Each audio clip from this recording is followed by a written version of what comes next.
Message যেটা ছিল সেটা আমি একটু পড়ে শোনাচ্ছি আপনাদেরকে। আর যে পার্টিগুলো ছিল সেই পার্টিগুলো হচ্ছে এবি পার্টি, নাগরিক ঐক্য, গণসংহতি আন্দোলন, গণ অধিকার পরিষদ, এলডিপি, ইসলামী আন্দোলন বাংলাদেশ, জাতীয় গণফ্রন্ট ও হেফাজতে ইসলাম বাংলাদেশ। তারা আসলে কি এই ডিসকাশন করেছে অলরেডি, আমার ধারণা যে তারা আপনাদের সাথে সেটা অলরেডি শেয়ার করেছে এখানে। তো আমি চিফ অ্যাডভাইজার যা বললেন সেটা আবারও আমি আপনাদেরকে জানাচ্ছি।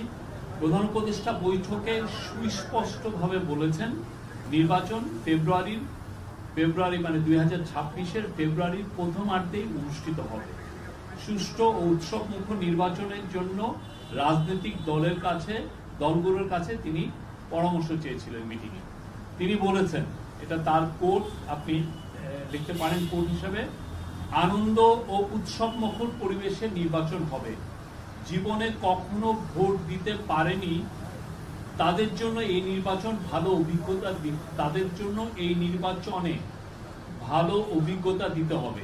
যারা ভোট দিতে গিয়ে তিক্ত অভিজ্ঞতার সম্মুখীন হয়েছেন পূর্বে, তাদেরও ভালো অভিজ্ঞতা দিতে হবে। কেউ যেন বলতে না পারে যে আমাকে ভোট দিতে দেওয়া হয়নি। যারা অন্তর্বর্তীকালীন সরকারকে নির্বাচন পর্যন্ত পৌঁছাতে দিতে চায় না, তারা যত রকম ভাবে পারে বাধা দিবে। বাংলাদেশের সত্তাকে গড়ে তুলতে তারা বাধা দিবে। তারা সর্বোচ্চ চেষ্টা করবে নির্বাচন বানচাল করার। এমন পরিস্থিতি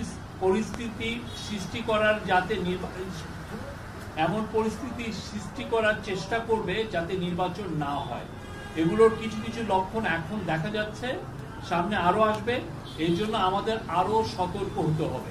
আমাদের চেষ্টা হবে নির্বাচন করার, এবং নির্বাচন ফেব্রুয়ারির প্রথমার্ধে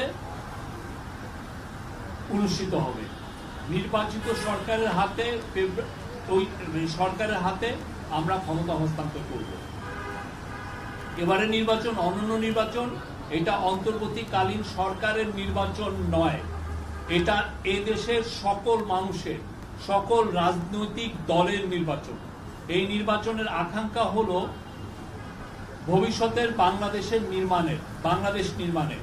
এই নির্বাচন হবে নিজেদের পায়ে দাঁড়ানোর সাহস অর্জনের, নিজের ভঙ্গিতে দেশ পরিচালনার নির্বাচন। এই নির্বাচন অন্য কোন দেশের থাবা মারার কোন নির্বাচন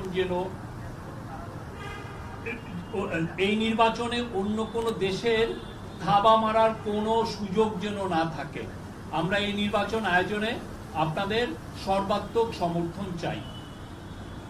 উনি আবার বলেছেন, প্রতি পদে পদে বাধা আসবে, সবার মনে দ্বন্দ্ব তৈরি করার চেষ্টা করবে। আমরা যেন সঠিক থাকি, স্থির থাকি, সবাই একসাথে সহযোগিতা করি। এই ছিল ওনার বক্তব্য। আর উনি দুর্গাপূজার বিষয়েও মিটিং এ বলা হয়েছে যে সামনে দুর্গাপূজায় আমাদের সবার দায়িত্ব হলো শান্তিপূর্ণ পরিবেশ নিশ্চিত করা। অনেক গন্ডগোল করতে চাইবে অনেকে, তারা সব রকমের চেষ্টা করবে। এই বিষয়ে সবাইকে সতর্ক থাকার আহ্বান জানিয়েছে। এবং দুর্গাপূজা গত বছর আপনারা দেখেছেন, এবারও উৎসব মুখর পরিবেশে শান্তিপূর্ণভাবে সারা দেশে উদযাপিত হবে। আর একটু মিটিং শেষে নুরুল হক নূরের ওয়াইফ মারিয়া আক্তার, নূরের দুইজন সহকর্মী রাশেদ খান এবং হাসান আল মামুন আমাদের চিফ অ্যাডভাইজারের সাথে দেখা করেন। মিটিং এ নূরের ওয়াইফ তার স্বামীর স্বাস্থ্যের একটা আপডেট দেন, এবং নূরের ওয়াইফ এবং তার সহকর্মীরা বলেন যে নূরের বিদেশি চিকিৎসা প্রয়োজন, এবং তাৎক্ষণিক প্রফেসর ইউনূস এটা শুনে উনি নির্দেশ দিয়েছেন হেলথ মিনিস্ট্রিকে যে তাকে বিদেশে পাঠানোর জন্য, তাকে বিদেশে যেন সর্বোচ্চ ভালো চিকিৎসা দেওয়া হয়, সেটার ব্যবস্থা নেওয়ার কথা উনি বলেছেন। আর হচ্ছে যে সভায় ওইখানে ল অ্যাডভাইজার ছিলেন আসিফ নজরুল, অ্যাডভাইজার আদিলুর রহমান খান এবং রিজওয়ানা হাসান ছিলেন। আসিফ নজরুল জানিয়েছেন যে 1 সদস্য বিশিষ্ট একটি জুডিশিয়াল কমিটি করা হয়েছে। এটার নেতৃত্বে থাকবেন জাস্টিস আলী রেজা। এটার গ্যাজেট আমরা আশা করছি আগামীকালের মধ্যে এটা পাবলিশ হবে। এই বিষয়টা আমি বলবো যে যারা যে পার্টি যা বলছে সেগুলোর উপরে আপনারা রিপোর্ট করবেন। আমরা এর বিষয়ে কোনো কথা বলতে চাচ্ছি।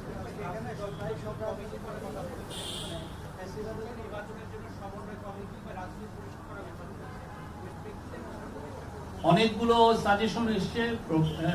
আমাদের চিফ অ্যাডভাইজার প্রত্যেকটা সাজেশন নোট ডাউন করেছেন, আমরা নোট নিয়েছি এবং সে অনুযায়ী আপনার সামনে নির্দেশ দিবেন। আর স্যার যেটা বলেছেন যে এগুলো নিয়ে আরো মিটিং হবে সামনে।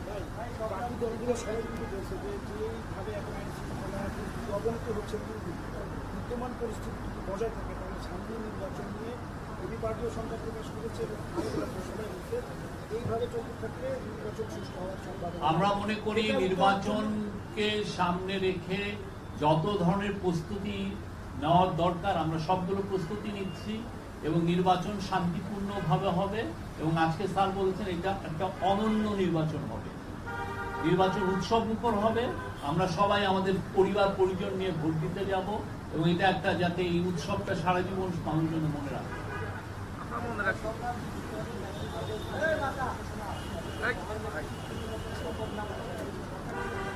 আজকে এই কথাটা এসছে, আমরা নোট নিয়েছি।